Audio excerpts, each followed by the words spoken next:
മലയോര മേഖലയിൽ വോട്ടെന്നത് ഒരു രാഷ്ട്രീയ ഉത്തരവാദിത്തം മാത്രമല്ല, വന്യജീവി ആക്രമണം, സുരക്ഷ, ഭാവി, നിലനിൽപ്പ് തുടങ്ങി നിരവധി ചോദ്യങ്ങളുടെ ബാക്കി കൂടിയാണ്.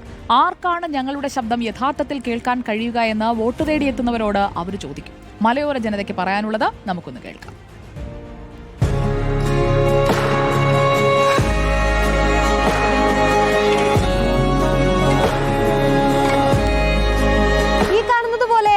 മനോഹരമായ ചിത്രങ്ങളുടെ കഥയല്ല മലയോര മേഖലയ്ക്ക് പറയാനുള്ളത്.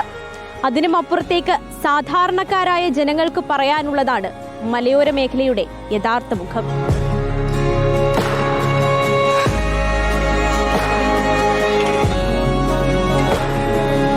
കാഴ്ചകളുടെ ഭംഗിയിൽ നിന്നും ജീവിതത്തിന്റെ നിറം തേടുമ്പോൾ അത്ര രസകരമല്ല കാഴ്ചകൾ. നമുക്ക് പഴയ കാലത്തെ പോലെ ഈ ചേമ്പ്, ചേന, കാച്ചിൽ ഇതൊന്നും കൃഷി ചെയ്ത് ജീവിക്കാൻ പറ്റുന്നില്ല. നമുക്കിവിടെ ശല്യം എന്ന് പറയുന്നത് കുരങ്ങും പന്നിയുമാണ്. ഒരു കാരണവശാലും ജീവിക്കാൻ ഒക്കില്ല. സർക്കാർ ഈ ആവശ്യം വരണോണ്ടോ അതെന്ന് പറയും പോകുന്നല്ലാതെ ഇപ്പം ജയിച്ചു കഴിഞ്ഞാൽ അവരങ്ങ് പോകും. പിന്നെ നമ്മൾക്ക് എന്ത് കാര്യം ചെയ്യാനാ?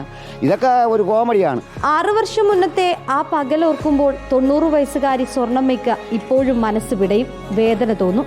പള്ളിയിൽ പോകണം. എവിടെ കണ്ടെത്തിട്ട പ്രശ്നക്കാരൻ പള്ളിയിലാണ്. ഒരു ചായ കുടിച്ചിട്ട് പോകണമെന്നല്ലേ പയ്യ എത്രയുള്ള ഒരു കുപ്പിയും കൊണ്ട് അങ്ങോട്ട് പോയപ്പോൾ പറിക്കാൻ വിചാരിച്ചു. ഇത്ര കൊണ്ട് ഒരു പന്നി ഇത്ര ചോളുണ്ട് അവരെ കൊമ്പ് ഓടി ഒന്ന് ഒറ്റ കുത്ത് തുമുക്കനെ വിളിച്ച. അയ്യോ ഇല്ല പന്നി കുത്തേ മായച്ചടന്ന ആളുകളൊക്കെ വന്നു.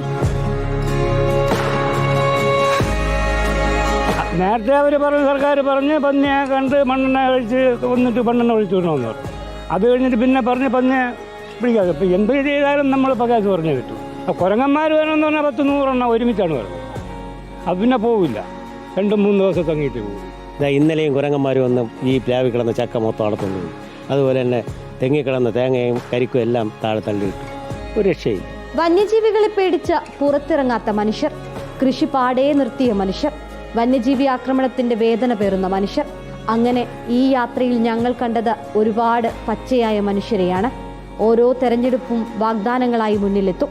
പക്ഷേ പിന്നെയത് വാക്കുപാലിക്കാതെ മലയിറങ്ങും. ഞങ്ങൾ ഈ യാത്ര നിർത്തുന്നില്ല, ഇനിയും തുടരും.